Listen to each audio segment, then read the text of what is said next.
나오는데 그 문제 자체가 나오는 것을 보게 되면 특별한 분야에 편중되는 것이 아니라 굉장히 고르게 나오고 있어요.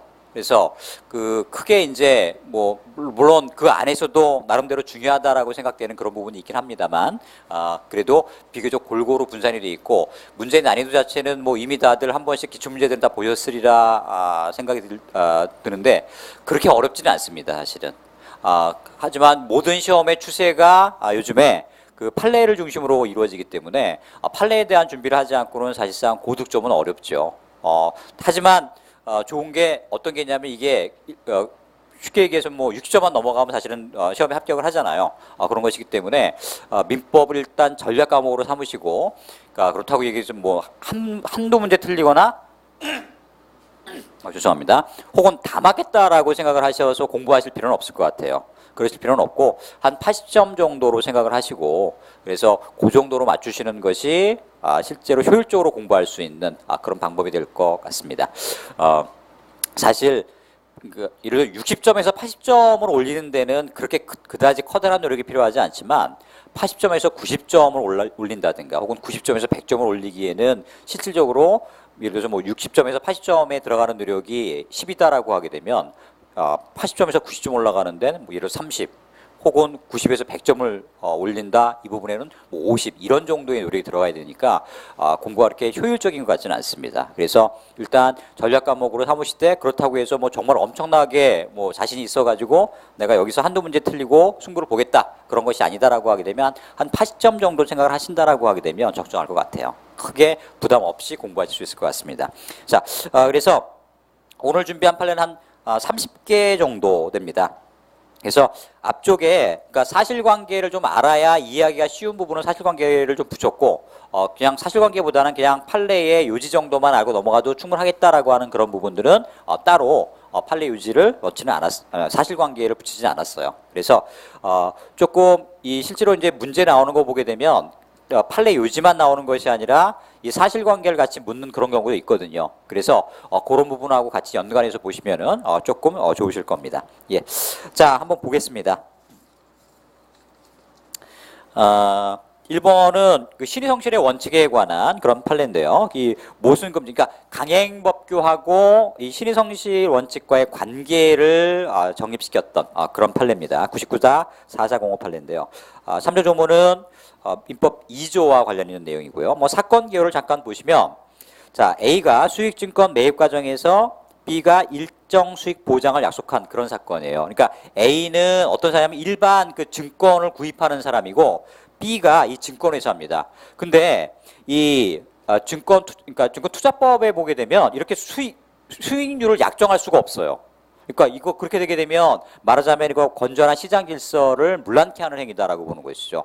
그렇기 때문에 이게 강행법규 위반이다라고 하는 얘기예요, 원칙적으로. 그래서 이렇게 일정 수익을 보장해 가지고 수익증권을 파는 행위는 당연히 강행법규 위반으로 무효인데 이제 어쨌든 간에 B가 지금 A한테 일정률의 수익 보장을 약속을 했기 때문에 A는 B에게 그 수익급 지급을 청구를 했던 사건이에요. 그러니까 여기에서 B는 아니 근데 이게 내가 비록 약속을 했지만 어쨌든 이게 강행법규 위반이니까 무효 아니냐. 그러니까 여기에 대해서 A는 무슨 소리야? 네가 얘기했으니까 얘기한 대로 지켜. 그래서 신의성실 원칙을 주장을 했던 것이죠.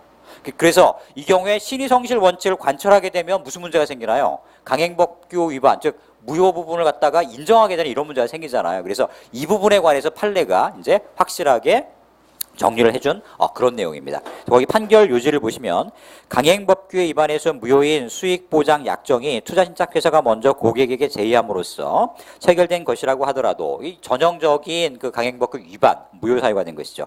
이러한 경우에 강행법규를 위반한 투자신탁회사 스스로가 그 약정의 무효를 주장함이 신의 측에 위반된 권리행사라고 하는 이유로 그 주장을 배척한다며 그러니까 신의성실 위반으로 강행법규 위반을 인정해 줄 수는 없다라고 하는 그런 어떤 기본적인 전제가 깔려 있는 거죠. 이는 오히려 강행법규에 의해서 배제하려는 결과를 실현하는 셈이 되어서 그 입법 취지를 완전히 몰각하게 된다.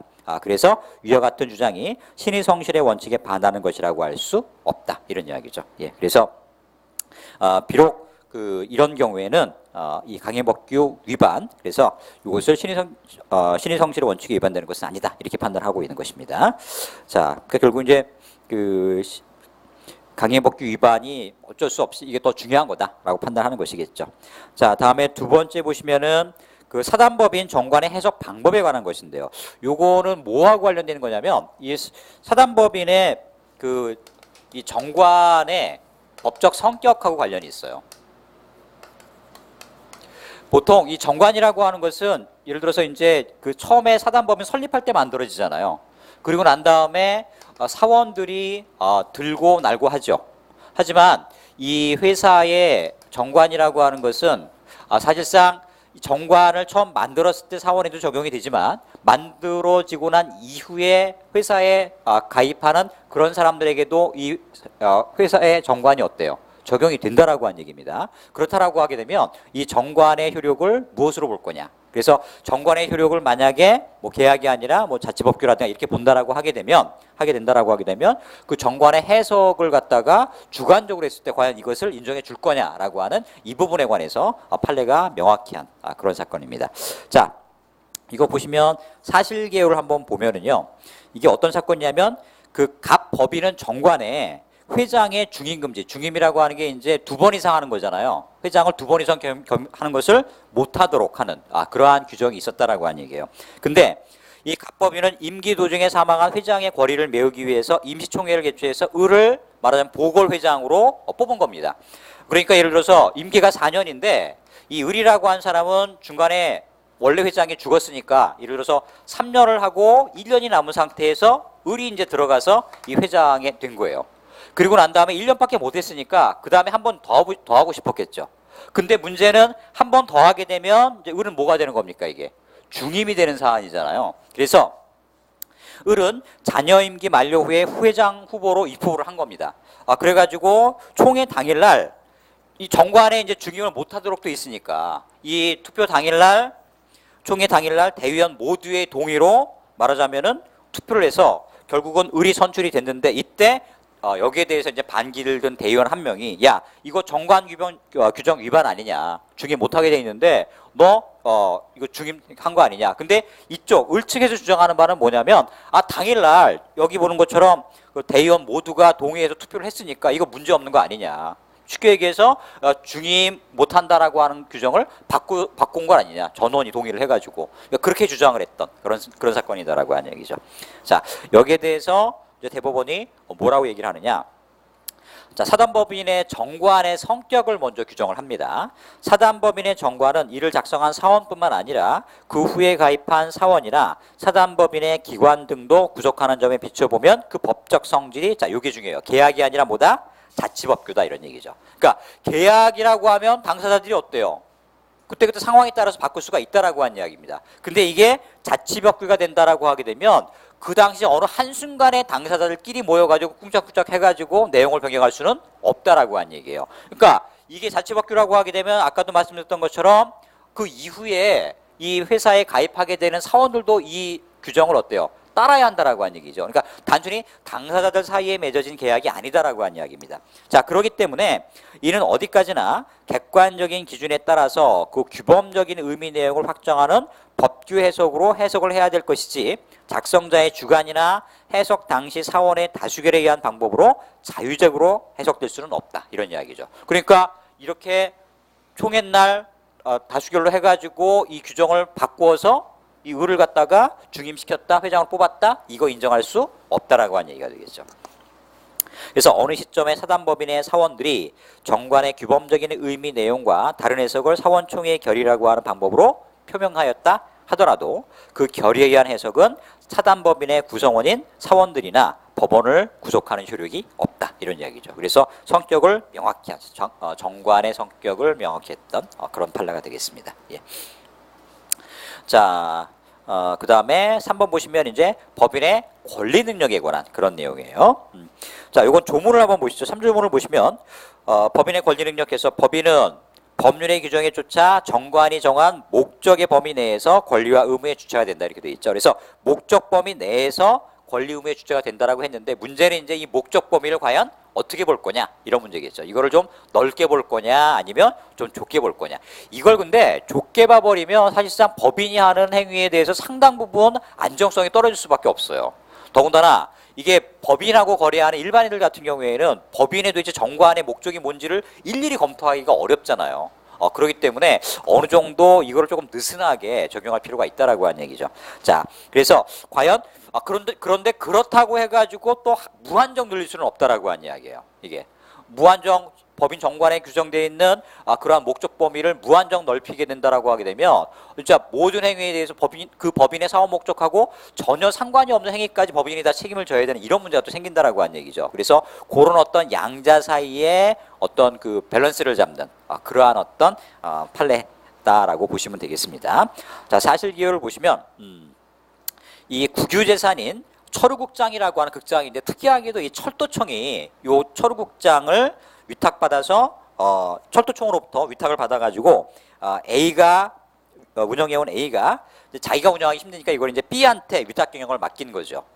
자, 그래서 이 B에 대해서 발생할 손해 담보로 토건업체인 C사가, 그러니까 토건업체 쉽게 해서 건설회사입니다. 이 건설회사 C사가 이 B, 그러니까 이 극장을 위탁 경영하게 되는 이 B가 잘못 극장을 운영해가지고 손해배상을 지게 될 때 그 담보를 하기 위한 담보를 제공할 때 연대보증을 쓴 거예요. 그러니까 건설회사가 쓸데없이 건설업하고는 전혀 상관없이 채무에 대해서 손해배상 채무에 대해서 연대보증을 쓴 지금 그런 사건입니다.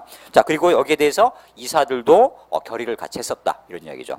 자, 근데 결국은 이제 B에 의해서 손해가 발생을 했어요. 그러니까 당연히 A가 이 토건회사 C에게 보증채무 이행을 요구를 했겠죠. 그때 이 C사가 야, 우리 회사는 토건회사 즉 건축회사지 이렇게 무슨 이 손해배상 담보에 관해서 책임을 질 만한 그런 목적을 갖고 있지 못하다, 이렇게 주장을 했던 것이겠죠. 자, 판결의 요지를 보도록 하겠습니다.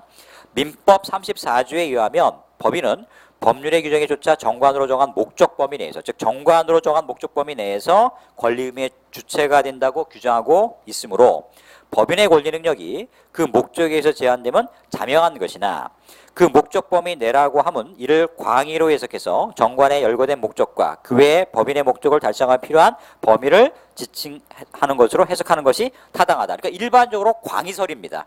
그러니까 협의설과 광의설이 있다라고 하게 되면 광의설이 맞아요. 그러니까 판례도 그런 입장을 취하고 있다라고 하니죠. 하지만 그렇다고 해서 무한히 넓히는 건 또 문제가 있겠죠. 자, 그 다음 페이지에 원심이 피고 서광산업 주식회사가 한 위 김규환의 위 계약에 대한 보증에, 요 서광산업 주식회사가 바로 토건회사가 되겠습니다.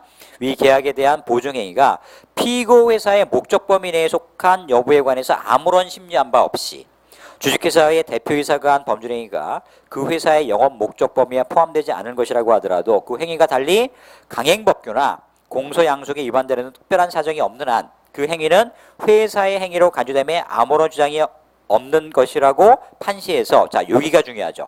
목적 범위에 속하지 아니한다는 피고회사 항변을 물리쳤다라고 하는 것이, 요것은 쉽게 얘기해서 심리를 제대로 하지 못한 위법이 있다라고 하는 얘기죠. 그러니까 비록 광의로 해석하는 것이 맞긴 하다만 그렇다고 해가지고 토건회사가 이 보증서서 보증채무를 담보하는 이러한 행위까지 이게 이 회사의 정관 목적에 속하느냐, 이 부분에 관해서 아무런 검토 없이 이걸 인정한다, 이거는 문제가 있다라고 보는 것이죠. 그래서 뭐 정면으로 이게 보증행위가 정관의 행한 목적에서 벗어난 것이다 이렇게 인정한 것은 아니지만 적어도 보증행위가 정관의 그 목적 범위 내 행위다 이렇게 쉽게 볼 수는 없다라고 판단한 그러한 사건입니다. 이것은 자, 그 다음에 4번 보시면은요, 법인의 불법행위 능력에 관한 거죠.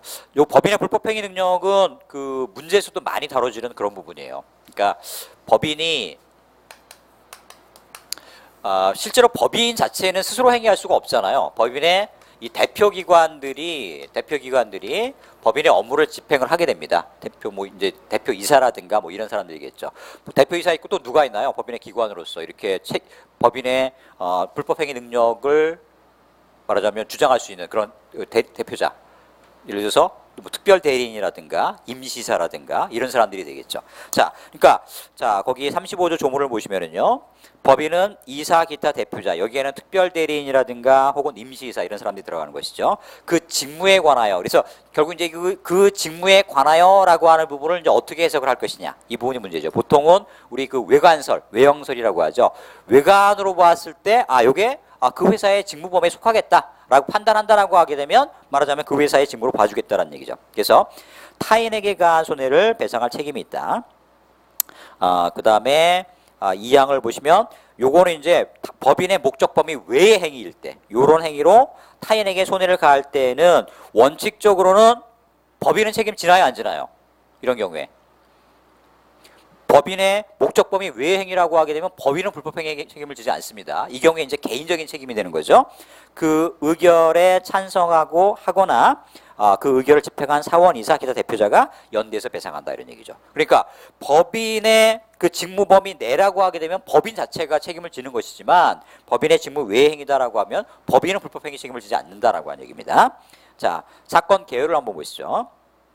자, A가 B 학교법인 대표이사 갑에게 운동장 확장 공사 명목으로 금전을 대여합니다. 그러니까 B 학교법인 대표이사 갑이 A한테 돈을 빌려달라고 한 거예요. 그러니까 우리 학교 운동장을 확장을 해야 되는데 돈이 없다. 그러니까 돈을 좀 빌려달라.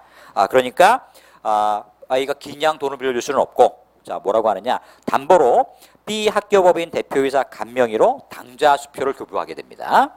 자 그런데 이제 이 당좌 수표가 지급 거절이 된 거죠. 그러니까 당연히 A는 이 B 법인을 상대로 해서 자 이 니네 그 법인의 대표이사 갑이 한 행위니까 법인 네가 책임을 져라. 학교법인 니네가 책임을 져라 라고 손해배상 청구를 했던 그런 사건이에요. 여기에 대해서 대법원은 뭐라고 얘기하느냐 한번 보시죠. 일단 학교법인의 대표자가 교육시설의 확장 등 학교의 정상적인 유지 운영을 위해서 타인으로부터 금원을 차용하고 수표를 발행하는 행위는 법인 대표자의 직무행위라고 할 것이다 라고 일단 직무행위라고 인정을 하고 있습니다. 또 이는 법인의 사무 집행에 관한 행위로서 객관적인 외형을 갖추었다고 할 것이므로 아까 제가 그 외관설 말씀드렸었죠. 예. 할 것이므로 법인은 위 대표자가 타인으로부터 금원을 차용하고 수표를 발행함에 있어 사립학교법 16조 및 28조가 정하는 이사회 결의를 거치지 아니하고 감독관청의 허가를 받지 아니한 잘못으로 인해서 타인이 입은 손해를 불법행위자로 배상할 의무가 있다라고 일단 법인의 불법행위 책임을 인정을 하고 있습니다. 다만 금원을 법인에게 대여함에 있어서 사립학교법이 정하는 절차를 거쳤는지 여부를 알아보지 못한 점에 대해서는 A도 과실이 있다 이런 얘기죠. 그래서 여기서 과실상계를 인정을 하고 있습니다. 그래서 어쨌든 지금 이 케이스에서 학교법인 대표이사 갑이 운동장 확장 공사를 위해서 당좌 수표를 발행한 행위 요것을 어때요? 법인의 말하자면 그 직무에 관한 행위로 봐준다라고 한 이야기죠. 다만 하지만 이 직무행위인지 아닌지를 판단함에 있어서 그 거래 상대방도 말하자면은 제대로 된 주의 의무를 기울였어야 되는데 그렇지 않았다라고 한 그런 점에서 과실상계를 인정한 그러한 판례가 되겠습니다. 예, 그래서 요거는 이제 법인의 불법행위와 관련된 그런 내용이고요. 자, 요 법인의 불법행위와 관련돼서 또 하나의 판례가 있습니다. 요게 이제 5번 판례인데요. 요건 뭐냐면 아까 그 35조에 보면 법인은 이사, 기타 대표자가 그 직무에 관하여 타인에게 이렇게 돼 있죠. 여기서 타인이 중요해요. 요 타인을 과연 누구까지 인정을 할 거냐라고 하는 그런 부분입니다. 그러니까 어떤 부분에 조금 보통 우리가 타인이다라고 하면 당연히 그 법인 외의 사람이라고 생각이 들잖아요. 근데 이게 조금 알딸딸한 부분이 있는 거예요. 그래서 그 부분이 이제 구체적으로 문제가 됐을 때 법원에서 요런 경우에는 이게 타인에 속한다, 속하지 않는다라고 명확히 해준 그런 부분입니다. 자, 거기 사건의 개요를 보면은요, 이게 뭐냐면 그 주택 개량 재개발 조합, 쉽게 얘기해서 왜 주택 재개발 조합 있잖아요. 그게 설립이 되어 가지고 조합장 갑이 이제 재개발을 하려니까 건설회사하고 이 공사 도급 계약을 체결을 해야 되겠죠. 그러면 이제 공사 도급 계약을 체결하면 이 건설사에서는 총 건설비를 계산을 할 거 아니에요. 그래서 조합원들에게 분담금을 이제 그 계산을 해가지고 계산을 줍니다. 그래서 조합원이 우리가 그 조합원 1인당 얼마를 부담해서 이 건물을 지으면 뭐 분양을 받고 해서 뭐 이익금이 얼마 이런 계산서를 발행을 한단 말이에요. 근데 이때 조합원 병이 위 계약에서 공사 대금이 과다 계상이 됐기 때문에 이 자기가 1억 원을 더 부담했다. 이렇게 주장을 하는 거죠. 그래가지고 병이 이 조합을 상대로 해서 불법 행위에 의한, 그러니까 결국 조합장이 잘못했으니까 조합 네가 책임져라. 내가 조합원이지만 내가 1억 원 지금 더 내게 생겼다. 이제 이렇게 얘기가 된 거죠. 그때 법원에서 과연 그 조합을 구성하고 있는 조합원 병인가요? 예. 이 병을 과연 타인이라고 할 수 있겠느냐. 그러니까 법문에서는 타인한테 어때요? 법인이 손해배상을 할 책임이 있다라고 했지 타인이 아니라고 하면 손해배상을 해줄 이유는 없는 거죠. 그건 내부적인 문제다라고 한 얘기니까. 그래서 이 조합원이 과연 타인에 속하느냐 이 부분을 지금 판시한 그런 사건입니다. 자, 여기에 대해서 판결 요지는 뭐냐? 도시재개발법에 의해서 설립된 재개발조합의 조합원이 조합의 이사, 기타 조합장 등 대표기관의 직무상 불법 행위로 인해서 직접 손해를 입은 경우에 도시재개발법 21조, 민법 35조에 의해서 재개발조합에 대해서 그 손해배상을 청구할 수 있으나 재개발조합의 대표기관의 직무상 불법 행위로 조합에게 과다한 채무를 부담함으로써 재개발조합이 손해를 입고 결과적으로 조합원의 경제적 이익이 침해되는 손해와 같은, 자, 이게 중요하죠. 간접적인 손해다 라고 한다라고 하게 되면 이것은 민법 제 35조에서 말하는 손해의 개념에 포함되지 아니한다 이런 얘기죠. 따라서 이러한 경우에 위 조항에 의해서 손해배상을 청구할 수는 없다 이런 얘기입니다. 그러니까 조합원이 직접적인 손해를 입었다. 직무상의 불법 행위로 말미암아서 그렇다라고 하면 이때는 손해배상 청구할 수 있다는 얘기예요. 그때는 타인이 아니다, 타인으로 볼 수 있다는 얘기입니다. 하지만 간접적인 손해에서는 이것을 타인으로 볼 수 없다라고 한 이야기죠. 그래서 타인과 관련해서 직접적인 손해, 간접적인 손해 요걸 좀 구분을 하고 판시를 했던 그런 사건이 되겠습니다. 예, 그래서 요거 타인의 의미, 타인의 손해의 의미 요것을 좀 명확하게 한 그런 사건이었어요. 자, 그 다음에 6번은 반사회 질서 행위의 판단 요소. 요거는 반사회 질서의 판단 요소를 명확히 한 그 어떻게 보면 최초의 판례입니다. 요게. 자, 이 103조 보통 선풍기 조항이라고 하죠.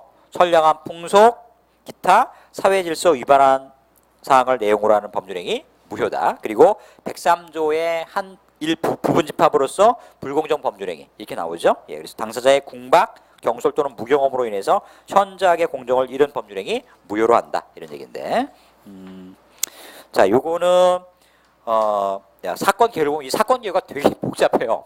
내용은 별게 아닌데 사건 개요가 굉장히 복잡합니다. 어떤 거냐면 A와 알고 지내던 갑이 이 A와 알고 지내던 갑이 남녀 관계예요. 예. 그래가지고 근데 B로부터 사기로 고소를 당했는데 이 갑에 처인 을이 A한테 와가지고 우리 남편이 너하고 간통을 했다. 그래가지고 여러 가지 문제 때문에 결국은 사기로 고소된 거 아니냐. 책임져라 하고 엄청 난리를 쳤던 모양이에요. 그러니까 A가 시끄럽고 귀찮으니까 이 B한테 변상조로 환매특약부 소유권 이전 등기, 건물에 대한 환매특약부 소유권 이전 등기를 해줍니다. 자, 그리고 난 다음에 B를 나중에 근데 가만히 생각해 보니까 너무 억울한 거예요. 그래가지고 결국 B를 공갈죄로 고소를 해가지고 결국은 B가 유죄 판결을 받게 돼요. 자, 그러고 났더니 결국 이제 이게 공갈죄로 유죄 판결을 받았으니까 결국은 B한테 내가 이 환매특약부 소유권 이전 등기를 해준 게 결국은 이게 그 강박의 의사표시에 의해서 소유권이 이전 등기 해준 거 아니냐. 그러니까 그거 내가 무효니까 도로 찾겠다라고 해가지고 B를 상대로 해서 소유권 이전 등기 말소 등기를 청구했던 그런 사건입니다. 그래서 뭐 요거는 뭐 이게 뭐 강박이다 아니다 이건 중요한 게 아니고 뭐가 중요하냐면 일단 그 가에 나와 있는 판결 요지 가에 나와 있는 걸 보시면은요 거기 세 번째 줄을 한번 봐주세요. 강박이 의사결정의 자유를 완전히 박탈하는 정도에 이르지 아니하고 이를 제한하는 정도에 그친 경우에 그 의사표시는 취소할 수 있음에 그치고 무효까지는 아니다. 그러니까 비록 공갈죄로 유죄 판결을 받았지만 의사의 표시를 완전히 억압해가지고 실제로 자기 자신의 어떤 그 자유의지가 전혀 없다 이런 게 아닌다라고 하게 되면 그것을 취소할 수 있으면 변론으로 하되 무효로까지 볼 수 없겠다라고 하는 것이 하나고 그거보다는 지금 나가 더 중요합니다. 이게 이제 아까 말씀드렸던 것처럼 이 반사와 질서 행위의 구체적인 해당 사항을 판시한 거죠.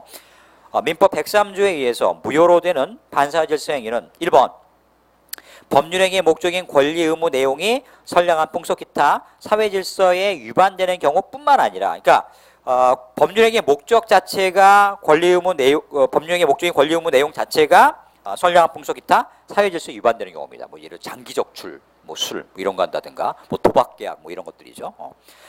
그리고 두 번째, 내용 자체는 반사회의 질서적인 것이 아니라고 하더라도 그것이 법률적으로 이를 강제하거나 혹은 그 법률행위의 반사회적 질서인 조건 또는 금전적인 대가가 결부된다라고 한다라고 하게 되면 이게 반사회 질서적 성격을 띨 수 있다라고 하고, 그다음에 또 하나 세 번째, 및 표시되거나 상대방에게 알려진 행위의 동기가 반사회적 질서인 경우, 요 세 가지라고 하게 되면 요게 이제 말하자면 반사회 질서 행위가 될 수 있다라고 하는 그런 얘기죠. 그래서 반사회 질서 행위가 되는 성립 요건을 규정했던 그런 판례가 되겠습니다. 그래서 그 이후에 반사회 질서 행위가 나오게 되면 모조리 다 요 판례를 다 원용을 해가지고 판결을 내리고 있습니다. 자, 그 다음에 7번 한번 보시죠. 불공정 법률행위입니다. 이것도 굉장히 좀 특이한 사건인데, 백사조에 보시면 103조의 부속 조항이에요. 사실은 독립적인 것이라기보단 반사회 질서 위반 조항의 한 부분 집합으로 불공정한 법률행위입니다. 여기를 보시면 당사자의 궁박과 경솔 그리고 무경험으로 인해서 현저하게 공정을 잃은 법률행위는 무효로 한다. 그래서 이 대리인이 있는 경우에 궁박과 경솔은 당사자를 기준으로 해서 판단을 하고요. 무경험은 누구를 대리인을 기준으로 해서 판단을 하죠. 예. 자, 요 사건 기호는 어떤 거냐면 A가 B에게 토지를 매수하고 그 상속인 C에게 소유권 이전 등기를 청구했던 그런 사건이에요. 근데 이 매매의 정황이 조금 일상적이지 않아요. 일단 지금 이 B가 어떤 사람이냐면 무학무맹, 학교를 안 다니고 글씨를 모르는 80세 노인이에요. 80세 노인이고 매매 당시 매매 대금이 감정평가액의 3분의 1밖에 안 되는 그런 경우입니다. 보통 왜 우리 그 시가는 매매가는 감정액이 거의 한 2배 내지 3배 가깝잖아요. 그게 일반적이잖아요. 근데 지금 이거는 매매 당시 매매 대금이 감정가의 지금 3분의 1밖에 안 되는 그런 경우죠.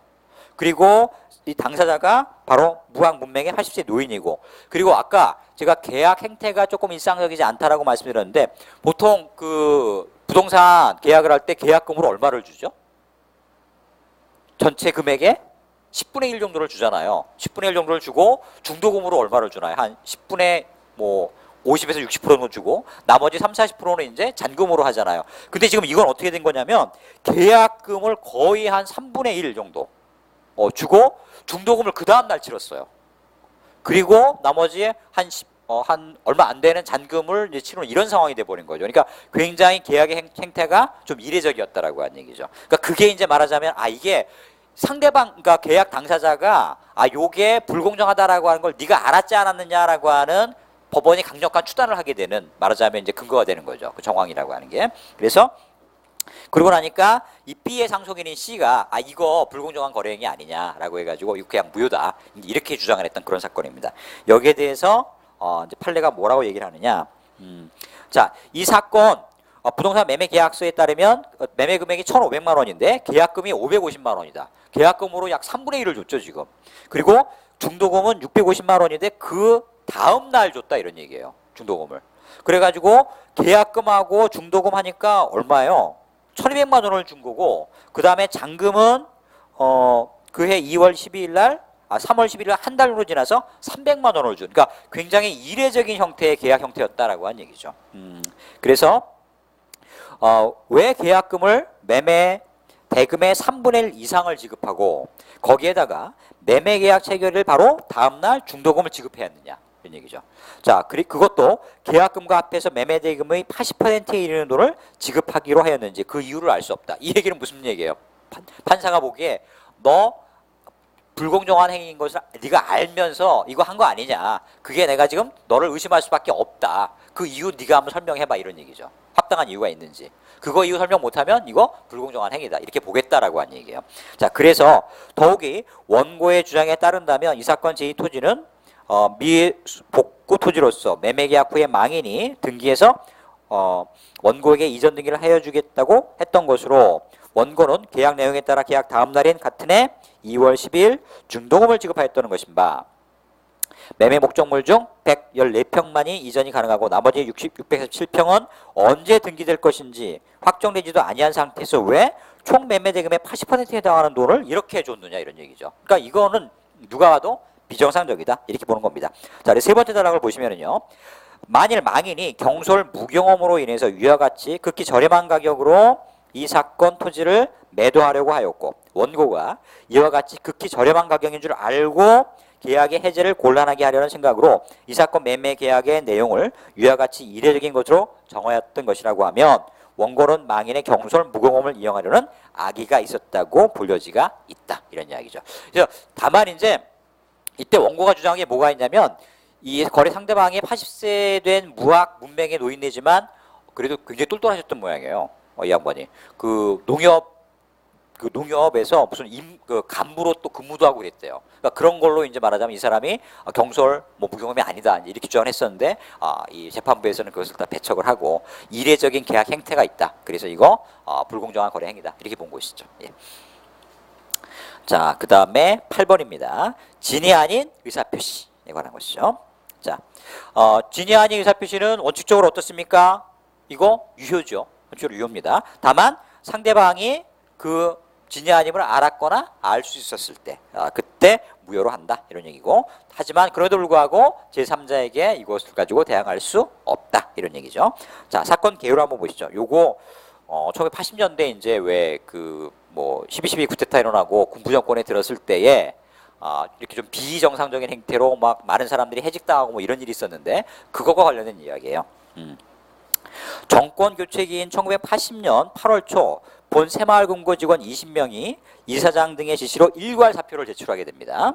자, 그랬는데 80년 8월 8일에 B하고 C의 사직서만이 수리가 되어서 의원 면직이 되고 퇴직금까지 다 지급이 돼요. 이렇게 된다라고 하면 이때까지 법률적으로 문제없이 퇴직이 된 겁니다. 사퇴가 된 거예요. 자, 그랬는데 89년 3월 29일 특별법 제정으로 인해서 직원들이 복직이 돼요. 그리고 이것을 알았던 이제 이 B가 1989년 6월 12일 날 새마을 금고를 상대로 해서 실제로 내가 비록 이 사직원 내고 퇴직금도 받았지만 내 의지로 내가 사퇴한 게 아니다. 그리고 그것이 내 의지가 아니었다.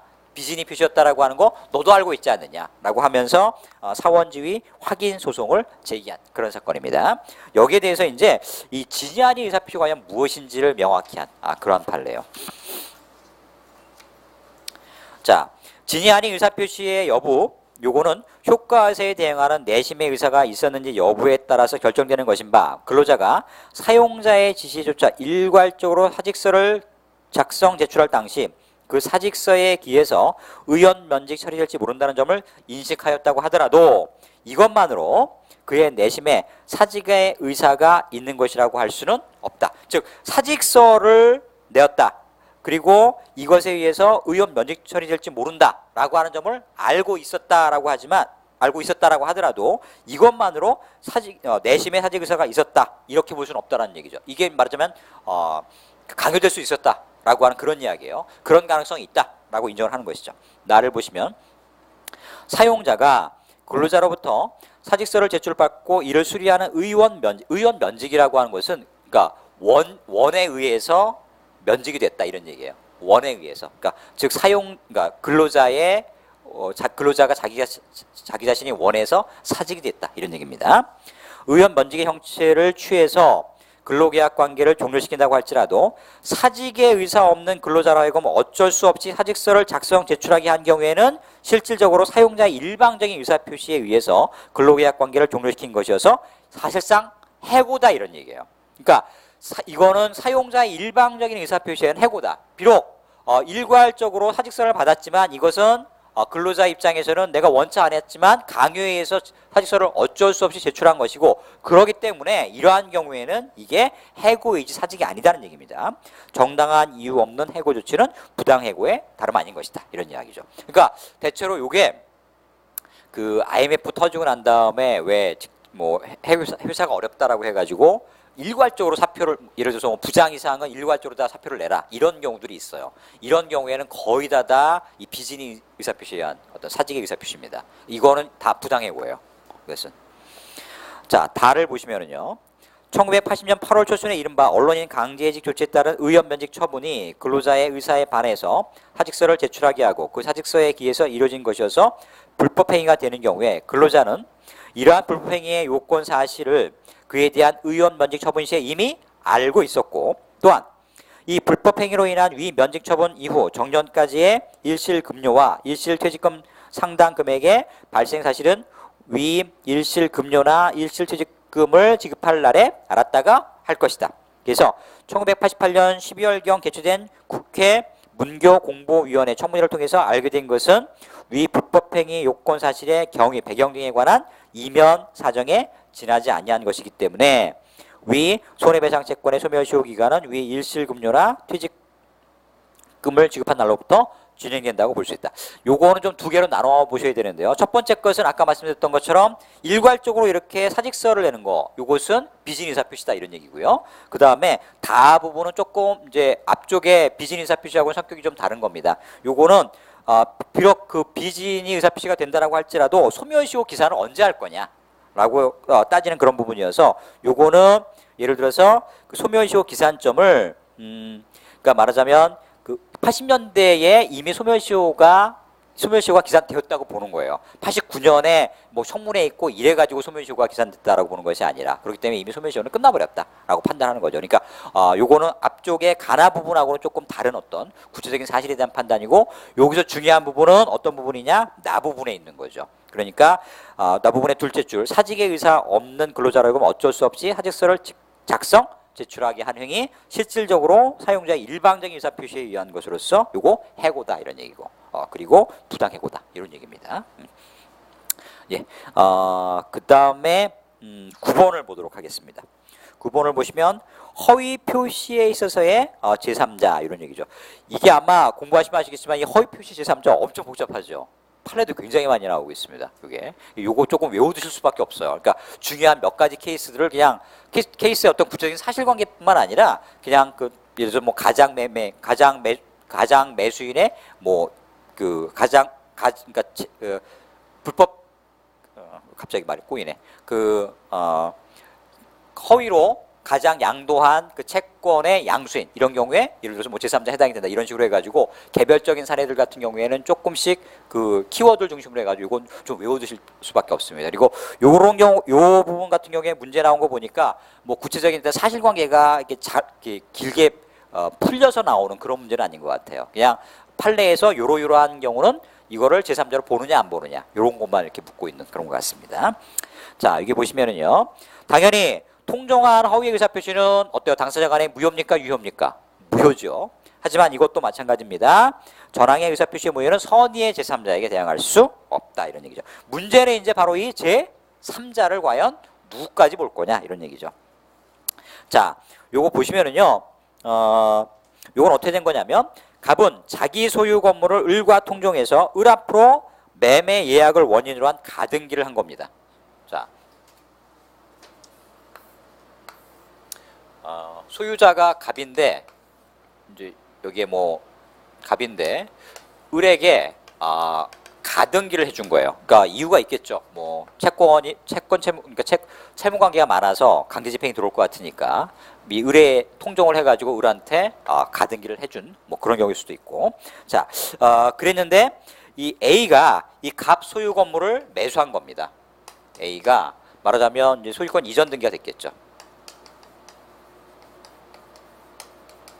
자, 근데 이제 을의 가등기가 A의 소유권 이전 등기보다 선순위잖아요. 그럼 가등기에 의해서 본등기를 해버리게 되면 이 A의 소유권 이전 등기는 어떻게 됩니까? 말소하게 되는 이런 상황이 돼버리는 거죠. 근데 실제로 지금 어떻게 됐어요? 을이 가등기에 대해서 본등기를 해버렸죠. 그러니까 을이 바로 본등기를 해버렸어요. 본등기가 돼서 결국 이제 매매 예약을 했으니까 소유권 이전 등기가 됐겠네요. 자, 이렇게 돼버리니까 결국은 등기관은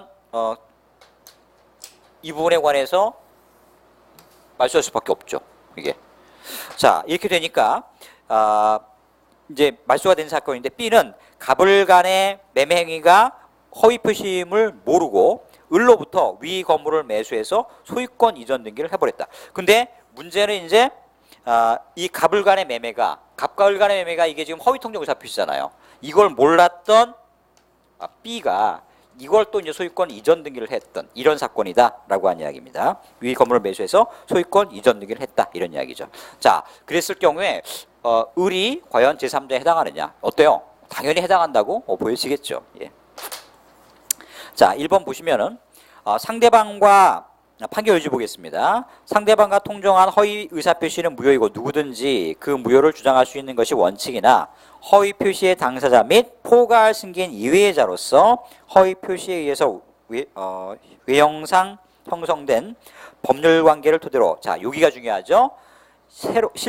새로운 법률상 이해관계를 맺은 선의의 제3자. 요게 즉 새로운 법률상 이해관계를 맺은 선의의 제3자. 이게 바로 그러니까 대항할 수 없는 제3자가 되겠습니다. 대해서는 허위 표시의 당사자뿐만 아니라 그 누구도 허위 표시의 무효를 대항하지 못하고, 따라서 선의의 제3자에 대한 관계에 있어서 허위 표시도 그 표시된 대로 효력이 있다 이런 이야기죠.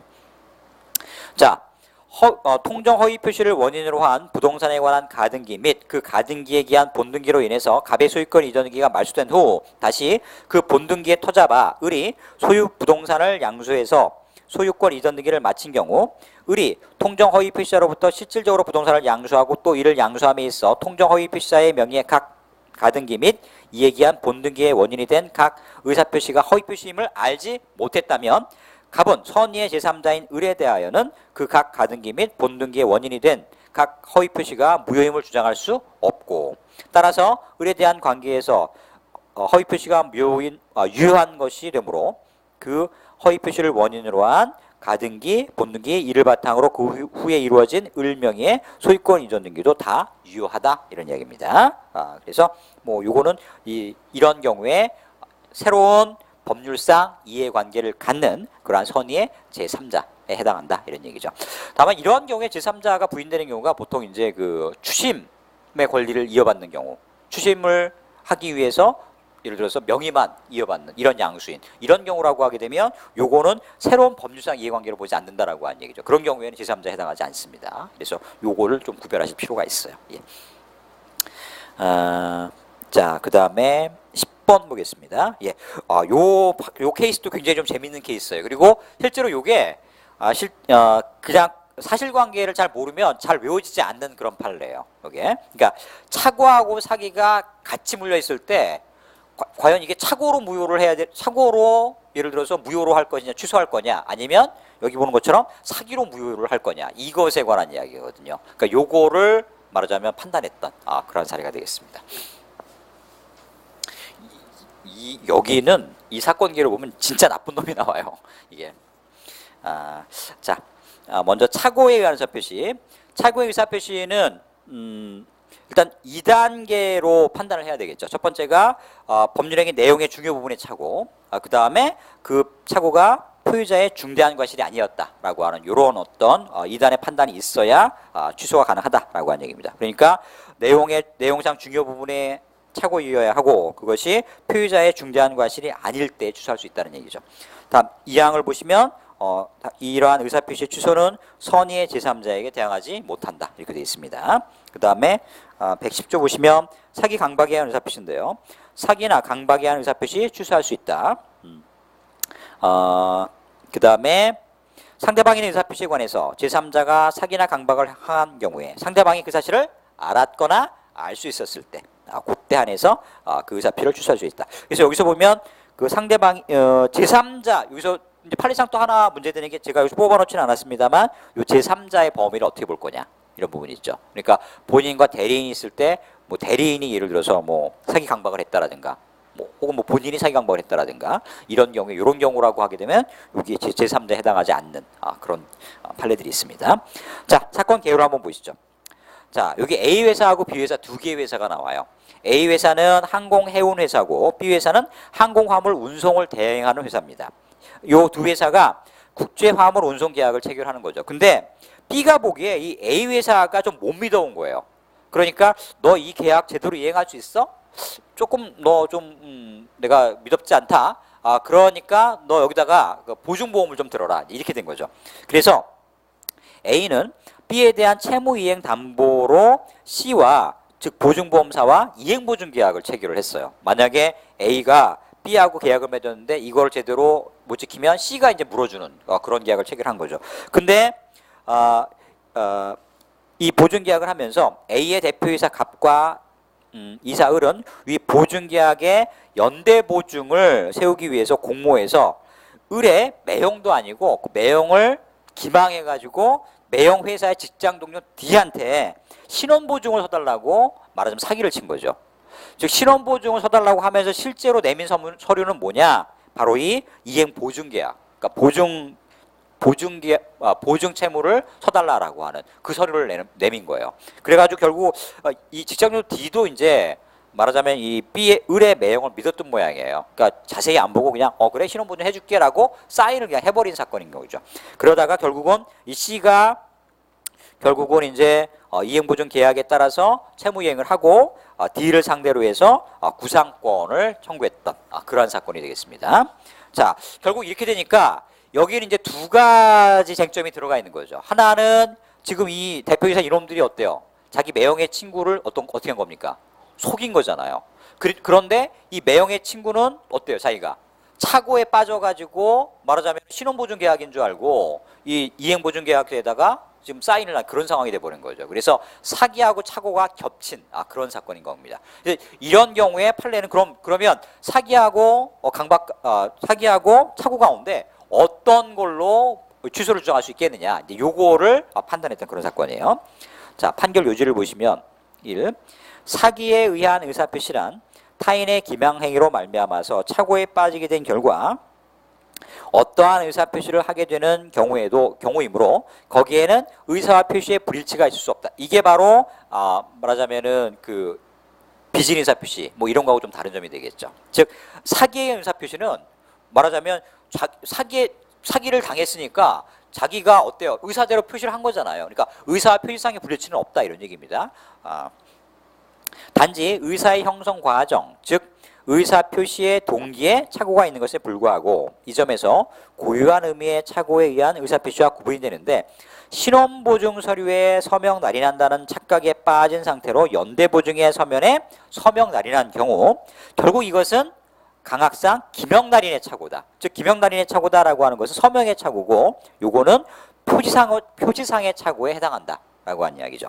비록 위와 같은 착오가 제3자의 기망행위에 의해서 일어나는 것이라고 하더라도 그에 관하여 사기에 의한 의사표시에 관한 법리, 특히 상대방이 그러한 제3자의 기망행위 사실을 알았거나 알 수 있었을 경우가 아닌 한 의사표시자가 취소권을 행사할 수 없다는 민법 110조 제2항의 규정을 적용할 것이 아니라 이게 왜 그러냐면 착오보다는 사기를 적용하기가 더 어렵다는 이야기예요. 그렇기 때문에 사기보다는 그냥 사고로 해가지고 말하자면은 착오에 의한 법리 요것만 가지고 이 사안을 처리하겠다라고 한 얘기죠. 그래서 사기와 착오가 동시에 주장이 가능하다라고 할 때에는 사기에 의한 의사표시 어떤 취소 이것이 아니라 착오에 의한 의사표시 취소 요거를 주장하는 것이 맞다. 요것만 판단하겠다라고 하는 것이 판례 입장입니다. 그래서 착오에 의한 의사표시에 관한 법리만을 적용해서 취소권 행사의 가부를 가려야 한다. 이렇게 판시를 하고 있습니다. 자, 2번 취소의 의사표시란 반드시 명시적이어야 하는 것은 아니고 취소자가 그 착오를 이유로 자신이 법률행위의 효력을 처음부터 배제하려고 한다라고 하는 의사가 드러나면 족한 것이며 취소 원인의 진술 없이도 취소의 의사표시는 유효한 것이므로 신원보증서류에 서명하는 것으로 잘못 알고 이행보증보험 약정서를 읽어보지 않은 채 서명 날인한 것일 뿐 연대보증 약정을 한 사실이 없다는 주장은 연대보증 약정을 착오를 이유로 취소한다는 취지로 볼 수 있다라고 해서 결국 이제 착오로 인한 취소를 인정해주겠다라고 하는 그런 얘기가 되겠습니다. 예, 그래서 이것이 이제 사기하고 착오가 같이 경합이 될 때 사기로 보는 것이 아니라 착오로만 보겠다. 이런 얘기가 되겠습니다. 예, 그래서 요것이 10번 판례였고요. 예, 11번 보시면 유동적 무효. 요것도 요게 유동적 무효 요 판례가 처음에 나왔을 때, 그러니까 최근 30년에 가장 좋았던 판례다. 뭐 이렇게 꼽혔던 그런 적도 있어요. 지금은 뭐 시간이 꽤 지나가지고 여기에 뭐 그렇게 의미가 있는 것도 아니고 요즘에는 뭐 토지거래 허가구역도 많이 좁혀지고 이래가지고 크게 의미는 없습니다만, 예. 자, 유동적 무효 이렇게 보겠습니다.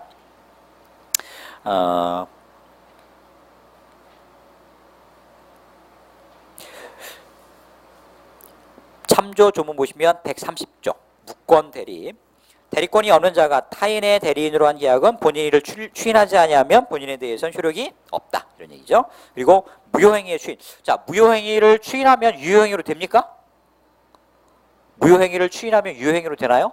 아니죠. 무효행위는 주었다 깨라도 어때요? 그냥 무효입니다. 무효행위는 무효. 그러나 그 당사자가 무효임을 알고 추인할 때는 무효인 행위를 유효로 만드는 게 아니라 뭐다? 새로운 행위로 본다 이런 얘기예요. 그러니까 무효는 죽었다 깨나도 추인을 백날 해봐야 유효가 되는 것은 아니다. 이게 원칙이라는 얘기입니다. 헷갈리지 마세요. 그거는. 예. 자, 사건 개요를 보겠습니다. 요게 이제 부동산 투기가 굉장히 심할 때, 예를 들어 서울 지역 같은 경우가 이제 A하고 B가 예를 들어 뭐 아파트 매매를 한다라고 하게 되면 예를 들어서 그 아파트 매매 계약을 체결한다라고 했을 때 원칙적으로 계약이니까 당사자가 그냥 계약하고 채권행위하고 물권적 합의하고 등기해버리면 소유권 넘어가잖아요. 그게 원칙인데 투기가 원체 심하니까 특히 1990년대, 그러니까 80년대 말 90년대 이때 이제 요런 일이 있었어요. 그 특정한 지역을 토지거래 허가구역으로 묶어요. 그러면 이때는 말하자면 이 계약서를 가지고 가가지고 그 국세청이나 이런 데 가서 혹은 행정관청에 가가지고 확인을 받아야 돼요. 그 토지거래 허가를 인정을 해주겠다 이렇게. 그 허가를 받아야 이게 이제 말하자면 유효한 매매 계약이 이루어지는 그런 때가 있었다라고 한 얘기죠. 근데 이제 문제는 어떤 경우냐면 이 허가가 계약을 맺긴 했는데 허가가 떨어지지 않은 상태예요. 그렇다라고 하면 과연 이 계약의 성격을 어떻게 봐야 할 거냐, 이거를 판시한 판례였습니다. 그래서 이것은 확정적인 무효도 아니고 그렇다고 아직 확정적으로 유효가 된 게 아니니까 이걸 뭐라고 보자? 유동적 무효로 보자. 이렇게 보는 것이죠. 그래서 이 유동적 무효라고 하는 말을 판례에서 처음 썼던 그러한 사건이었습니다. 이게 사건 내용은 뭐 별거 없어요. 그러니까 이 허가를 받지 않고 지금 매매를 한 그런 상태. 그래서 여기에 대해서 이제 계약금만 지금 이제 넘어가고 중도금 아직 치르지 않고 잔금 아직 치르지 않은 상태에서 자, 이 A는 B한테 중도금 치러라라고 청구를 걸어간 사건이죠. 그런데 B의 입장에서는 지금 이게 허가를 받을지 안 받을지 모르니까 섣불리 내가 칠 수가 없다라고 한 얘기죠. 그래서 이행을 안 하고 있는 이런 상태입니다. 이런 경우에 중도금 이행 안 했다라고 해가지고 이 계약 무효로 볼 거냐, 계약 위반으로 볼 거냐, 뭐 이런 여러 가지 딸린 쟁점들이 있었던 그러한 사건이에요. 자, 한번 보시죠. 판결 유지 한번 보도록 하겠습니다. 자, 이게 뭐 한 그 4가지 정도, 6가지 항목으로 쭉 나와 있죠. 그 보충 규정까지는 필요 없고 이 내용을 한번 보실 필요가 있습니다. 자, 첫째 가를 보시면은요. 자, 여기서는 세 번째 줄을 한번 봐주세요.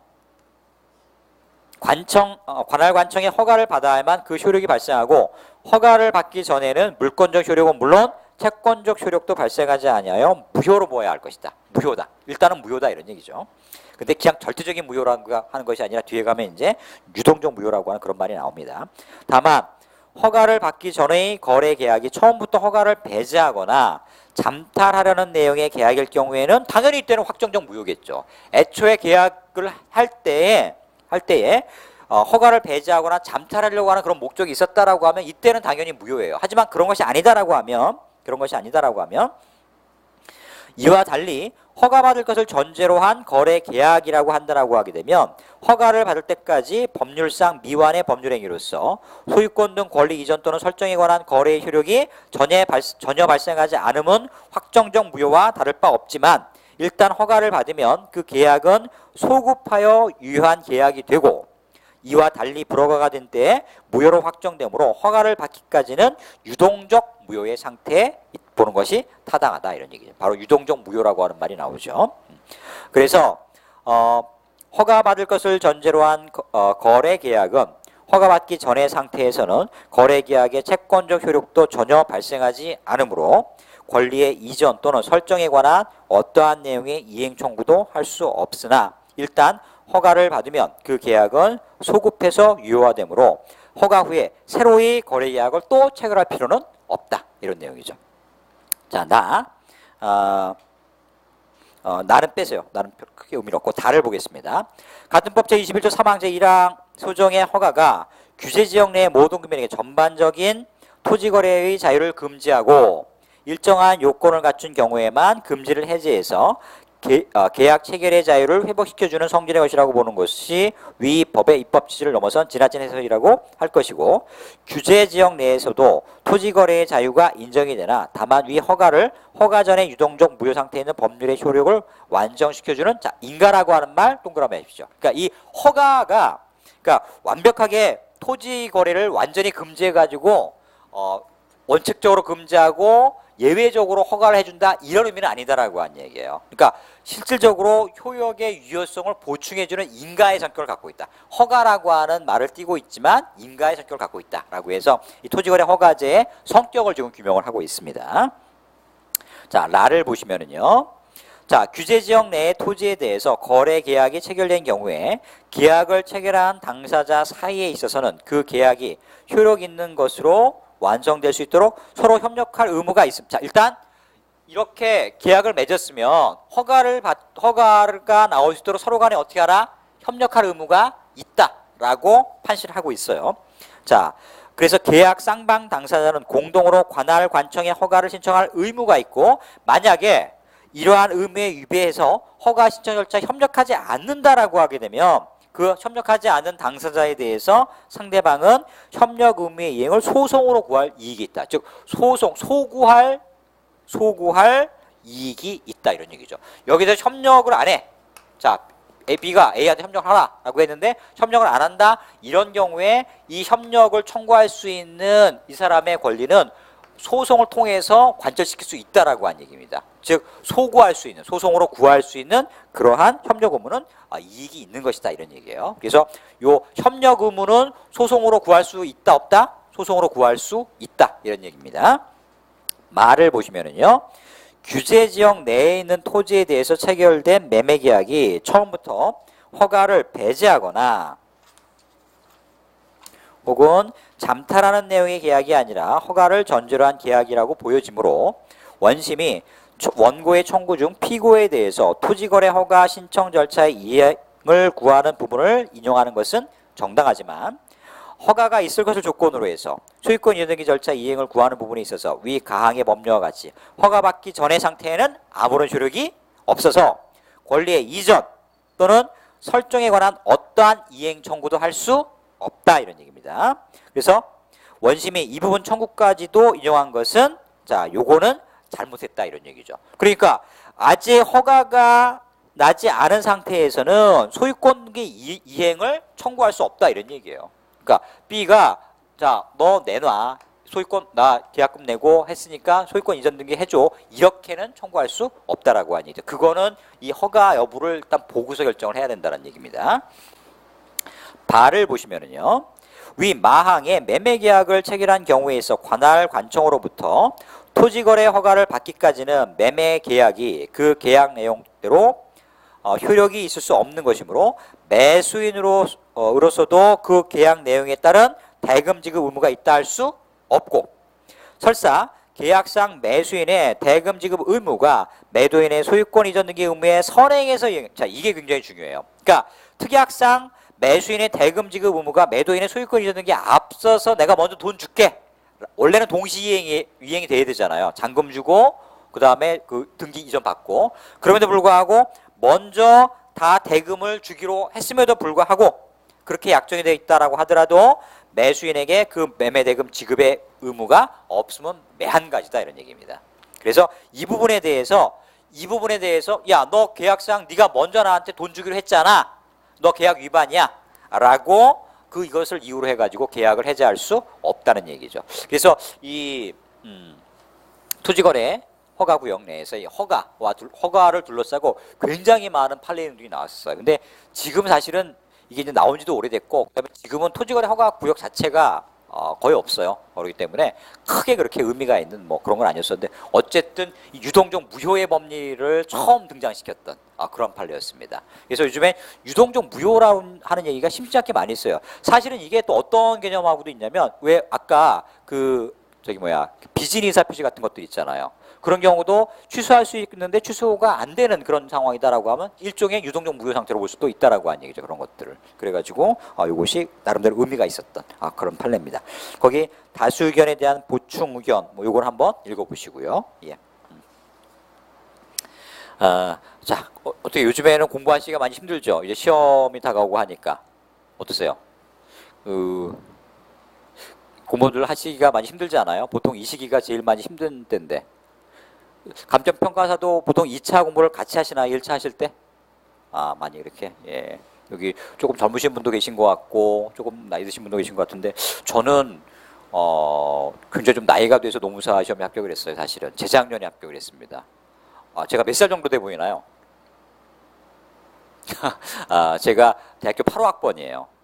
66년생입니다. 그래서 제가 합격을 했을 때에 50대가 3명이 있었어요. 그 제일 큰 형님이 58살이신 분이고 제가 넘버 2였어요. 근데 한 65% 정도가 20대들이더라고요.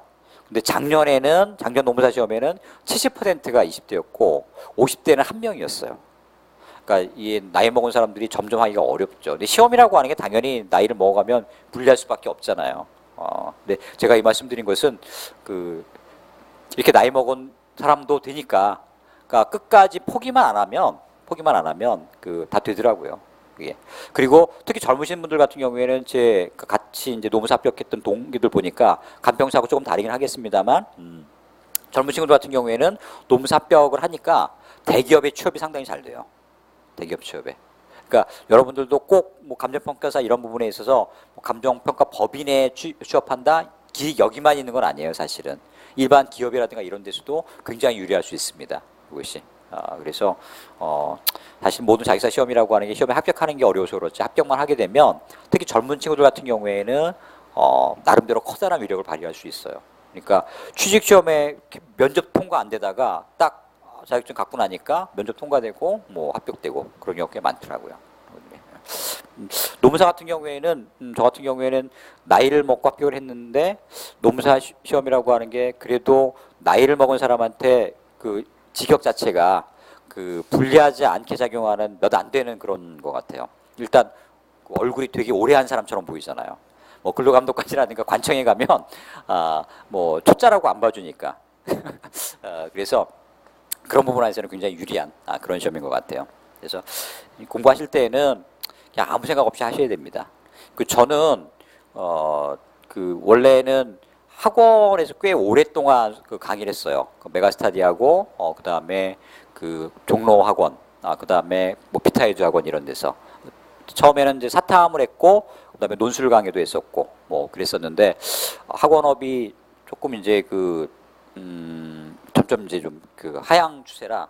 그리고 제일 중요했던 거는 나이 먹으니까 하기가 싫어지더라고요. 이제 그러니까 좀 더 좀 재밌고 좀 보람된 일이 없을까라고 했었는데 그래도 노무사라고 하는 걸 택해가지고 실제로 이제 수업을 계속하면서 강사를 하면서 실제로 학원도 운영을 했었고 그러면서 시험 준비를 했었거든요. 그래서 고생을 좀 했어요. 기간도 한 4년 가까이 걸리고 그랬는데 어쨌든 합격을 하고 나면 사람이라고 하는 게 망각의 동물이니까 힘들었던 것들이 많이 없어져요. 그러니까 좀 힘드시더라도 버티는 게 일단 중요합니다. 버티는 게. 보통 시험에서 보면 마지막에 막 한두 달 남겨두고 무너지는 게 제일 안 좋아요. 그러니까 10달, 20달을 공부를 해도 마지막 시험 직전 한 달에 무너지면, 한 달 남겨두고 무너지면 아무런 의미가 없어요, 그것은. 그러니까 한 달까지 꾸준하게 공부를 유지하는 것. 그게 제일 중요합니다. 그게 제일 중요해요. 그래서 페이스 놓치지 마시고. 그리고 좀 긍정적으로 생각 좀 하시면서 스스로가 그러시면 마인드 컨트롤 잘 하세요. 그러니까 마음을 잘 다독이시면 그게 크게 도움이 됩니다. 예. 조금만 하고 조금 쉬도록 하겠습니다. 예. 자, 12번 보시죠. 하자 담보에 기한 매수인의 소유 손해배상 청구권과 손해배상 청구권에 관련된 사건인데요. 제척기간과 소멸시효가 양립이 될 수 있느냐라고 하는 그 부분에 대한 판례였습니다. 이것도 꽤 중요한 판례예요. 자, 거기 162조, 뭐 요거는 뭐 162조는 소멸시효에 관한 것이죠. 채권은 소멸시효가 몇 년인가요?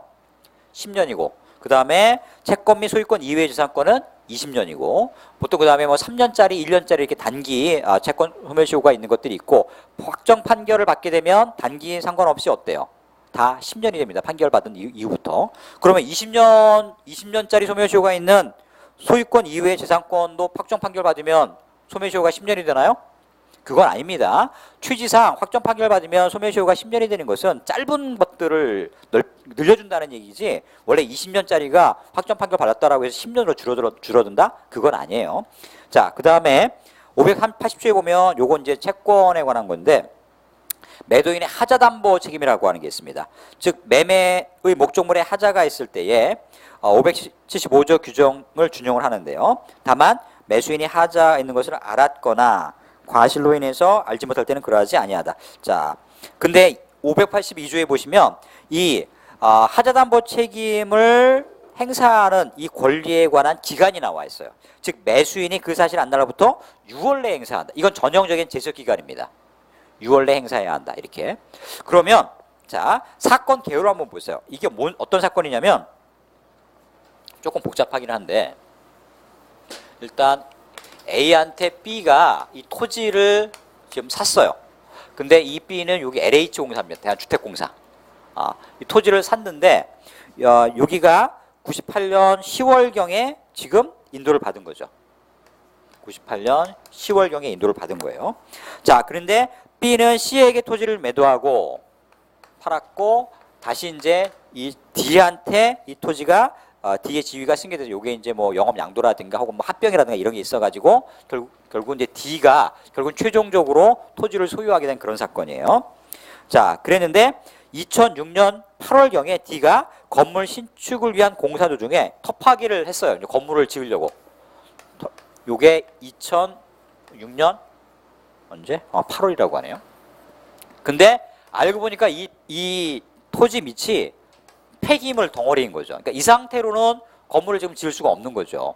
그러니까 이 토지가 온전한 토지인 줄 알았는데 알고 보니까 뭐 예를 들어 뭐 폐기물 매립장이었다. 지금 이렇게 돼버리는 상황이에요. 그러니까 당연히 D는 여기에 대해서 이 B에 3회에 걸쳐 B에게 얘한테 요거 이제 지위를 승계한 거니까 얘한테 야, 네가 나한테 판 토지가 이따위다. 너 이거 뭔가 책임을 져야 될 거 아니냐. 계속 이제 통지를 한 거고요. 자, 여기에 대해서 만약에 여기에 나와 있는 이 폐기물 네가 처리하지 않으면 나한테 땅을 팔았을 때는 온전한 땅인 줄 알고 C한테 팔고 그게 이제 D한테 넘어온 거니까. 근데 이게 온전한 땅이 아니니까 이 폐기물 처리하고 그다음 내가 건물 못 짓고 이런 거 다 네가 손해배상해라. 이제 이렇게 얘기가 된 것이죠.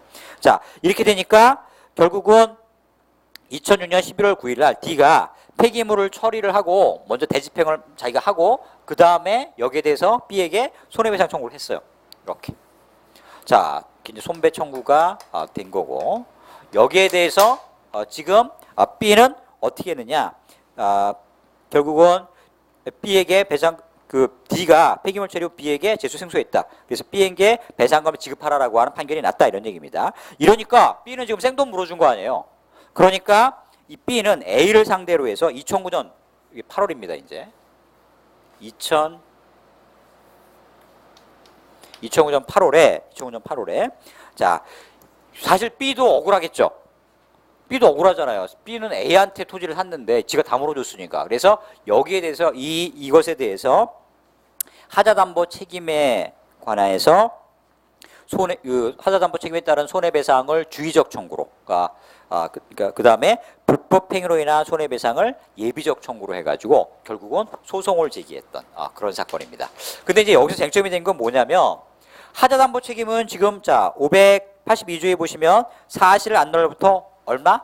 6개월 안에 지금 하도록 되어 있죠. 자, 그런데 162조에 따르면 채권에 소멸시효가 있다 이런 얘기예요. 그래서 이 양자의 관계가 이게 동시에 성립될 수 있는 거냐, 이게 이제 또 하나의 그 사이드 부수적인 어떤 쟁점이 됐던 사건입니다. 판결 요지를 한번 보시면은요. 1번 매도인에 대한 하자담보에 기한 손해배상 청구권에 대해서 민법 582조의 제척기간, 이 제척기간은 출소기간입니다. 이 기간 내에 무조건 소송을 제기해야 인정을 받을 수 있는 거죠. 적용이 되고 이는 법률 관계의 조속한 안정을 도모하고자 하는데 취지가 있다. 그런데 하자 담보에 기한 매수인의 손해배상 청구권은 권리의 내용, 성질 및 취지에 비추어서 민법 162조 1항 채권의 소멸시효 규정이 적용이 되고 민법 582조 제척기간 규정으로 인한 소멸시효 규정의 적용이 배제된다고 볼 수 없으므로, 그러니까 582조의 제척기간 규정은 제척기간 규정이고 162조의 소멸시효는 소멸시효다 이런 얘기예요. 두 개는 별개다 이런 얘기입니다. 이때 다른 특별한 사정이 없는 한 무엇보다도 매수인이 매매 목적물을 인도받은 때부터 소멸시효는 진행이 된다 이런 얘기죠. 그러니까 제척기간은 제척기간대로 가고 소멸시효는 소멸시효대로 가는 거다라고 한 이야기예요. 두 개는 별개, 양립되면서 별개인 것이다 이런 얘기죠. 자, 갑이 을 등에게서 부동산을 매수해서 소유권 이전 등기를 마쳤는데 이 부동산을 순차 매수한 병이 부동산 지하에 매립되어 있는 폐기물을 처리한 후 갑을 상대로 처리비용 상당의 손해배상 청구 소송을 제기하였고 갑은 병에게 위 판결에 따라 손해배상금을 지급한 후 을 등을 상대로 타자 담보에 기한 손해배상으로 병에게 기지급한 돈의 배상을 구한 사건에서 갑의 하자 담보에 기한 손해배상 청구권은 갑이 을 등에게서 부동산을 인도받았을 것으로 보이는 소유권 이전 등기로부터 소멸시효가 진행이 되는데 갑이 그로부터 10년이 경과한 후 소를 제기했기 때문에 갑의 하자 담보 책임에 기한 손해배상 청구권은 이미 소멸시효 완성으로 인해서 소멸이 되었다 이런 얘기예요. 그러니까 얘가 이 토지에 대해서 하자 담보를 주장한다라고 하는 것은 이미 어때요? 지금 이 토지가 넘겨받은 게 98년인데 2009년에 지금 제기한 거잖아요. 소멸시효가 지났다 이런 얘기죠. 앓은 건 얼마 안 되죠. 문제가 있었다라고 앓은 것은 얼마 안 되지만 문제는 그거는 제척기간이고 소멸시효는 별개의 문제다 이런 얘기예요. 이미 A한테 청구하기에는 너무 늦어버렸다라고 하는 얘기죠. 소멸시효가 지나버렸다라고 바로 그 얘기를 하고 있습니다. 그래서 이게 이제 좀 B만 좀 깝깝하게 된 뭐 그런 사건이 되겠습니다. 예. 자, 그 다음에 13번 보시면 소멸시효의 원형권자에 관한 것이죠. 자, 갑은 사건 개요를 좀 보시면은요. 갑은 자기 소유 점포를 을에게 채무담보조로 가등기를 해준 겁니다. 자, 이건 어떤 거냐면, 자, 갑이 원래 이제 소유자고, 을에게 어떻게 했느냐, 채무담보조로 가등기를 해줬어요. 을이 이제 가등기를 설정을 한 것이죠. 자, 그랬는데 갑의 채권자 병이 강제경매를 신청합니다. 이때 강제경매가 돼서 자, 누구한테 넘어가요? 정한테 정의 소유권을 뭐 이전 등기, 자 이렇게 됐겠죠. 자, 경락을 받았어요. 근데 을이 91년 요게 가등기한 시기가 얼마로 나와요? 79년으로 나오고, 자, 근데 을이 91년 10월 17일 갑을 상대로 가등기에 대한 본등기 청구, 을이 본등기를 한 겁니다. 자, 이게 언제냐? 91년이 되겠네요. 그러니까 지금 11년, 딱 봐도 지금 12년이 지난 그런 상황인 것이죠. 그게. 자, 그래서 을 명의로 가등기에 대한 본등기가 완성이 되었어요. 그러니까 이제 억울한 건 누가 억울해요? 이게 본등기가 돼버렸으면 결국 정의 이 소유권 이전 등기는 어때요? 말소가 될 수밖에 없잖아요. 그러니까 정이 억울한 상황이잖아요. 그러니까 정이 보니까 이게 얘 79년에 가등기를 해놓고 지금 어때요? 91년이 돼버렸으니까 이거 소멸시효 지나지 않았느냐. 이걸 지금 주장하는 것이죠. 이게. 그러면 이 정이 이 소멸시효를 원용할 수 있는 그런 위치에 있는 사람이냐. 이제 이게 문제가 되는 그런 것이죠. 자, 여기에 대해서 판례가 뭐라고 하느냐. 소멸시효의 원용을 주장할 수 있는 사람은, 자, 여기가 중요합니다. 권리의 소멸에 의해서 직접 이익을 받는 사람이다 이런 얘기죠. 권리 소멸에 의해서 직접 이익을 받는 사람이 한정된다. 자, 만약에 이 가등기가 없어지면 정은 직접적으로 이익을 받나요? 당연히 이익을 받죠. 그러니까 당연히 정은 어떻겠습니까? 이 상황에서 소멸시효 원용을 할 수가 있는 그런 지위에 있는 사람이다 이런 얘기죠. 자, 그래서 채권 담보의 목적으로 매매 예약의 형식을 빌어 소유권 이전 등기 청구권 보존을 위한 가등기가 격려된 부동산을 양수해서 소유권 이전 등기를 마친 제3자는 당해 가등기 담보권의 피담보 채권의 소멸에 의해서 직접 이익을 받는 자이므로 그 가등기 담보권에 의해서 담보된 채권의 채무자가 아니더라도 그 피담보 채권에 관한 소멸시효를 원형할 수 있다. 이런 이야기죠. 원형할 수 있다. 이와 같은 직접 수익자의 소멸시효 원형권은 채무자의 소멸시효 원형권에 기초한 것이 아니라 자, 독자적인 것이다 라고 하는 점에 동그라미 하세요. 독자적인 것이다. 그러니까 이런 경우에 이 정이 가등기를 말소해달라, 소멸시효가 끝났다 라고 할 때 이 갑을 원형할 것이 아니라 갑에 대해서 어떤 채권 제위권이라든가 이런 것으로 가는 것이 아니라 독자적으로 자기 자신의 권리로 직접적으로 주장할 수 있다라고 하는 얘기죠. 이것이. 그래서 채무자를 대위하여서만 시효이익을 원형할 수 있는 것이 아니며 채무자가 이미 그 가등기에 기한 본등기를 격려하고 시효이익을 포기한 것으로 볼 수 있다 하더라도 결국 이제 이런 경우죠. 본등기까지 된 이런 상황이라고 할지라도 그럼에도 불구하고 그 시효이익의 포기는 상대적 효과가 있음에 지나지 아니하므로 채무자 이외의 이해관계자에 해당하는 담보부동산의 양수인으로서는 여전히 독자적으로 소멸시효를 원형할 수 있다. 이런 이야기죠. 그래서 직접 이익을 받는 자이고 직접 이익을 받는 자다라고 하게 되면 독자적으로 자기 자신의 이익을 주장할 수 있다라고 하는 그런 이야기입니다. 그래서 그 부분을 명확히 한 그런 판례였어요. 자, 그 다음에 14번 보시면은 중복 등기의 효력인데 요거는 굳이 사실관계가 필요가 없어요. 이렇게 보시면 됩니다. 이 중복 등기는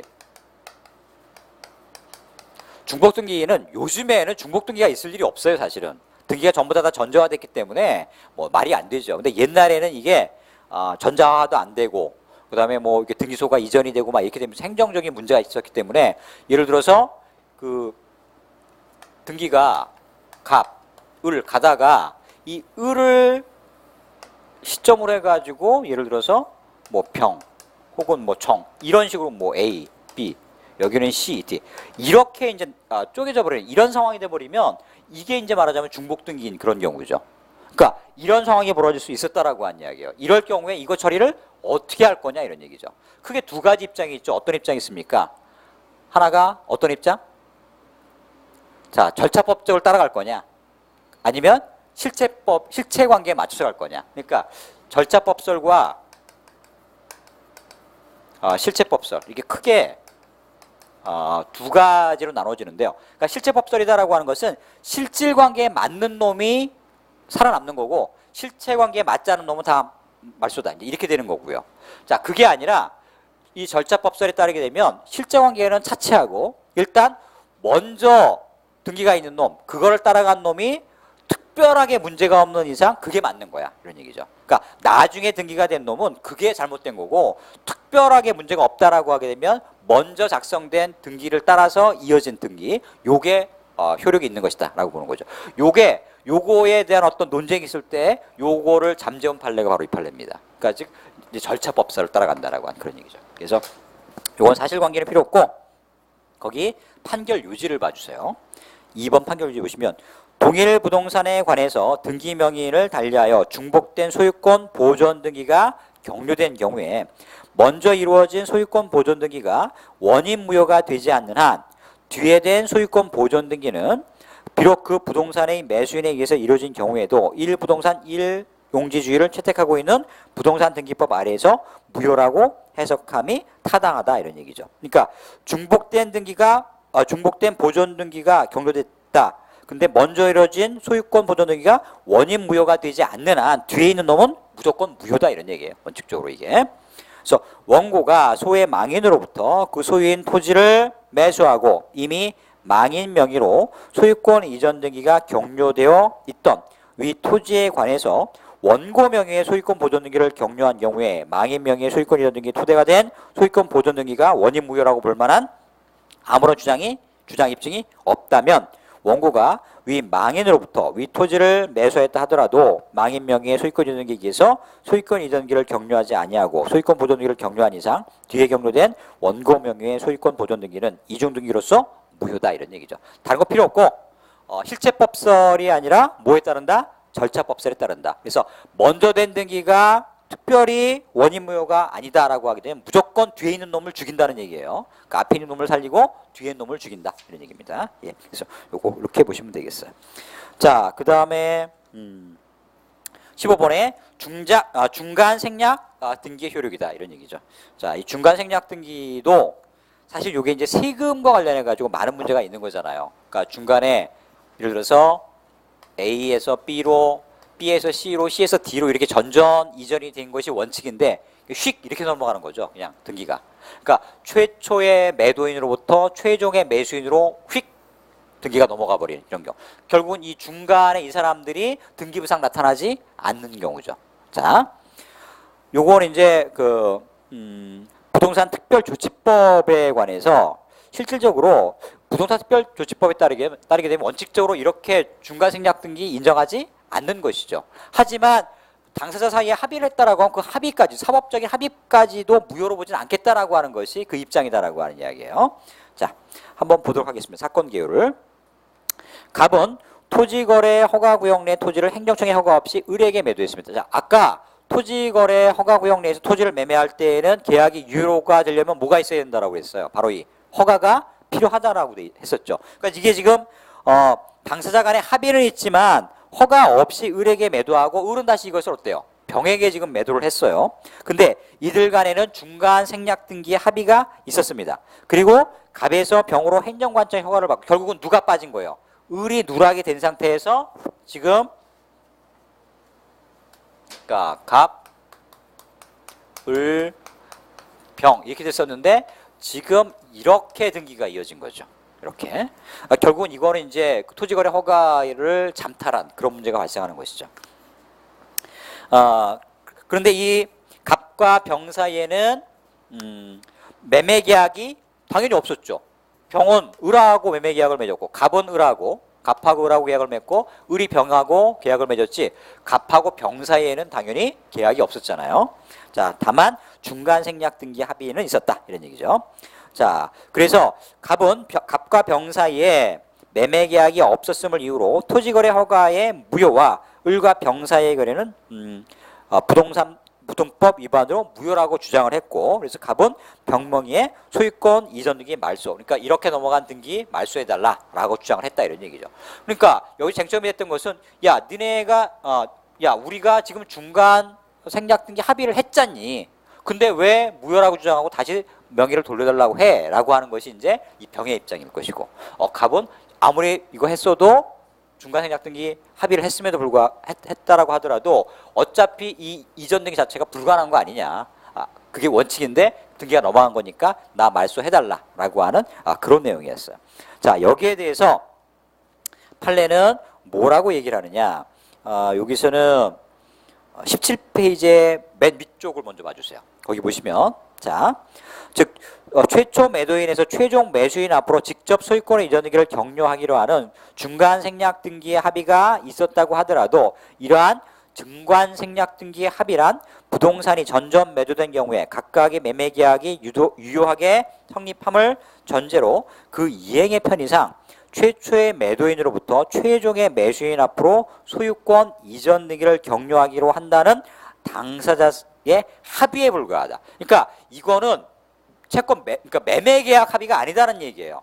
단순히 이름 보는 것처럼 소유권 이전 등기를 편의상 최초 매도인으로부터 최종 매수인한테 한꺼번에 하겠다라고 하는 편의상의 어떤 합의인 것이지 이게 매매 계약 자체는 아니다라고 하는 얘기입니다.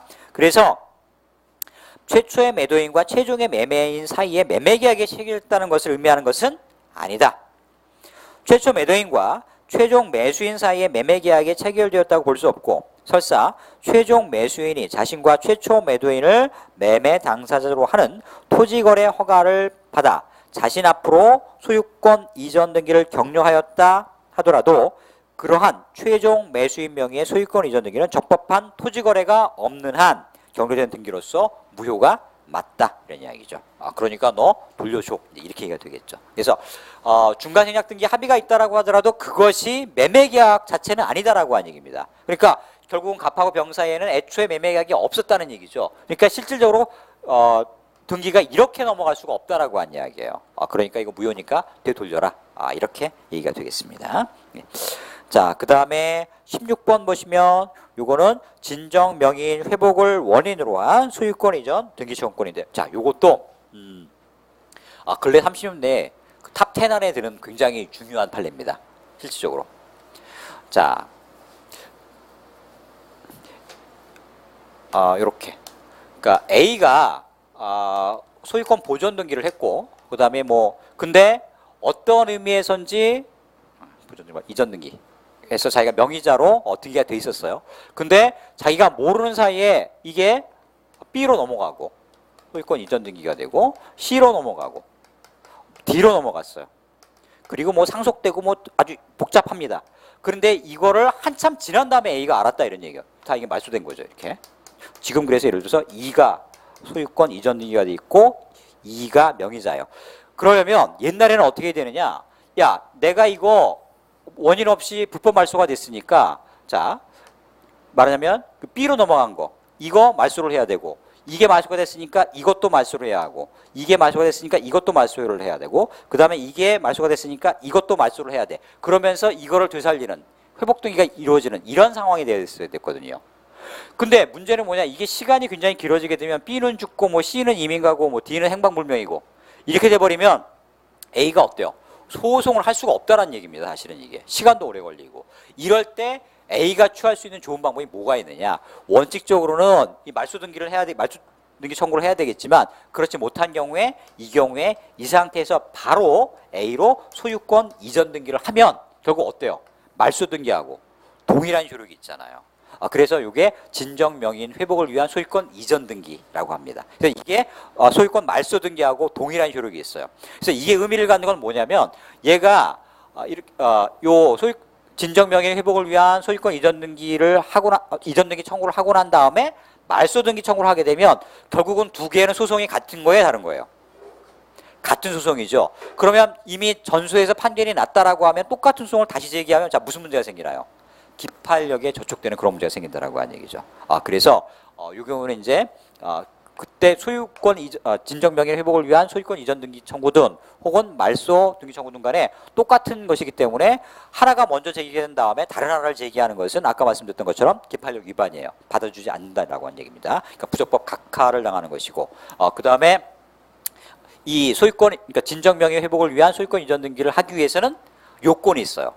이 소유권 이전 등기를 청구하는 자가 등기부상의 소유자로 한 번이라도 등재가 되어 있어야 한다라고 하는 얘기죠. 그래야 이 진정 명의 회복을 위한 소유권 이전 등기를 청구할 수 있다라고 하는 이야기입니다. 자, 요거는 판결 요지를 한번 보세요. 진정한 명의의 회복을 위한 소유권 이전 등기 청구는 이미, 자, 첫 번째 요 요건입니다. 자기 앞으로 소유권을 표성하는 등기가 되어 있거나 이런 얘기죠. 그 다음에 두 번째, 법률에 의해서 소유권을 취득한 자가 진정한 등기 명의를 회복하기 위한 방법으로 이런 얘기죠. 현재의 등기 명의를 상대로 그 등기의 말소를 구하는 것에 가름하여 허용되는 것이다 이런 얘기죠. 그러니까 원칙적으로 아까 말씀드렸던 것처럼 말소 등기를 해야 되는데, 이게 말소 등기를 해야 되는데 말소 등기 청구를 해야 되는데 이거에 가름해서 하는 것이 바로 이 진정 명의 회복을 위한 소유권 이전 등기 청구다라고 하는 얘기죠. 말소 등기에 가름하여 허용되는 진정 명의 회복을 원인으로 한 소유권 이전 등기 청구권과 무효 등기의 말소 청구권은 어느 것이나 진정한 소유자의 등기 명의를 회복하기 위한 것으로서 실질적으로 그 목적이 동일하고 두 청구권 모두 소유권에 기한 방해 배제 청구권으로서 그 법적 근거와 성질이 동일하다 이런 얘기죠. 자, 그래서 두 줄을 내려서 보시면 기판력은 그 후에 제기된 진정 명의 회복을 원인으로 한 소유권 이전 등기 청구 소송에도 미친다라고 한 얘기죠. 그래서 요거는 물론 민법에 보면 조금 넘어갑니다. 민사소송법의 영역까지 넘어가요. 이게 기판력과 관련이 있으니까. 하지만 이 진정 명의 회복을 위한 소유권 이전 등기의 의미는 말소 등기 청구하고 동일한 의미가 있다라고 한 얘기예요. 그렇기 때문에 두 개를 하나가 판결을 받고 또 청구한다라고 하면 그것은 기판력에 저축이 되는 그런 문제다라고 하는 그런 얘기죠. 예, 여기까지 하고 잠시 쉬었다가 하도록 하겠습니다.